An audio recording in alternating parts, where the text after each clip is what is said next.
La parole est à Monsieur Jean-Pierre Door. Merci Madame la Présidente. Oui, ma question s'adresse à Monsieur le Ministre de la Santé. Monsieur le Ministre, depuis l'épidémie du SRAS puis du H5N1 en mars 2003, le monde s'était préparé à la possibilité d'une pandémie grippale. Cette préparation s'est intensifiée avec l'apparition du virus humain H1N1 en 2009 au Mexique, mais qui s'est répandu à l'échelle de la planète en août 2010. Tout le monde s'en souvient. Aujourd'hui, on est confronté, bien entendu, à une multiplication des foyers du coronavirus en provenance de Chine, nouvellement identifiés et qui affectent plusieurs continents. Sur le territoire, il y a aujourd'hui, je crois, environ 200 cas, dont 4 malheureux décès. Prévoir et se préparer, c'est indispensable et nécessaire. C'est en raison de la mutation possible des virus, de leur migration, de leur composition, leur combinaison possible avec d'autres virus, comme ce fut le cas pour la grippe espagnole de 1918. De nombreux exercices nationaux ont eu lieu sur le territoire, au nombre de 9. Oui, la France est parfaitement bien préparée, on est les mieux armés pour faire face à un risque de pandémie grippale grave, grâce à son plan de prévention. La loi de 2004, août 2004, impose en effet un plan blanc élargi à tous les hôpitaux afin de faire face à une situation sanitaire exceptionnelle.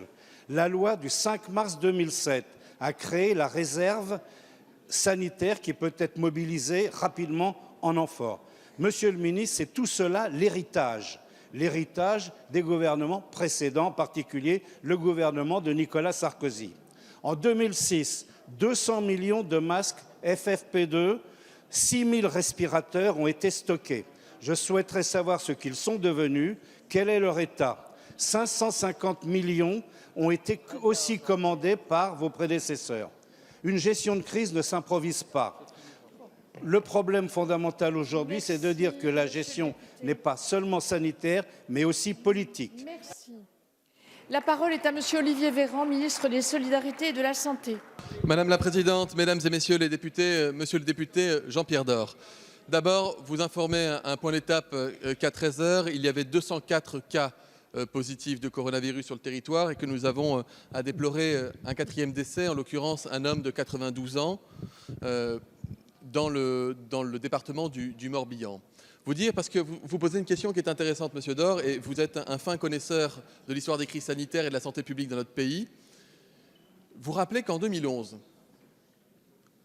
suite à l'épisode de la grippe H1N1, une grande concertation a été organisée de manière à déterminer les stocks en différentes marchandises dont la France avait besoin pour pouvoir se prémunir de la survenue de nouveaux épisodes viraux. En 2011, il a été déterminé que la France n'avait pas à faire de stock d'État des fameux masques FFP2. Il n'y a donc pas de stock d'État de masques FFP2 suite aux décisions de 2011. En 2011, il a été décidé que la France devait se doter d'un stock de 145 millions de masques chirurgicaux, les masques anti-projection. Ainsi, la France dispose d'un stock d'État de 145 millions de masques anti-projection. Ce qui n'avait pas été anticipé peut-être en 2011, mais c'est encore une fois sans aucune polémique, c'est que parfois les crises sanitaires pouvaient engendrer des crises industrielles. Et que l'épisode viral qu'a connu la Chine, important, massif, a entraîné le ralentissement de l'économie chinoise et notamment l'industrie qui fabrique des masques de protection, à la fois anti-projection et les masques FFP2. Fort heureusement, nous disposons de 4 grandes entreprises sur le territoire national qui fabriquent ces masques, auxquelles nous avons passé les commandes publiques les plus massives qui soient. Et nous avons demandé à ces entreprises, et je l'ai encore vérifié hier, de fonctionner jour et nuit, H24, 7 jours sur 7, de manière à fournir le maximum de masques possible. Monsieur Jean-Pierre Door, comme cela ne suffit pas à garantir toutes les conditions nécessaires pour offrir à chaque soignant et à chaque personne fragile un masque, le président de la République, et je vous l'annonce à cette heure-ci, le président de la République vient de signer un décret de réquisition de l'ensemble des stocks et des masques en cours de production sur l'ensemble du territoire national. Un décret de réquisition, c'est ce qui montre pleinement l'engagement de la France pour arriver justement à compléter les dispositifs de santé publique qui avaient peut-être anticipé certains types de situations, mais pas tout en 2011. Je vous remercie. Merci, Monsieur le Ministre.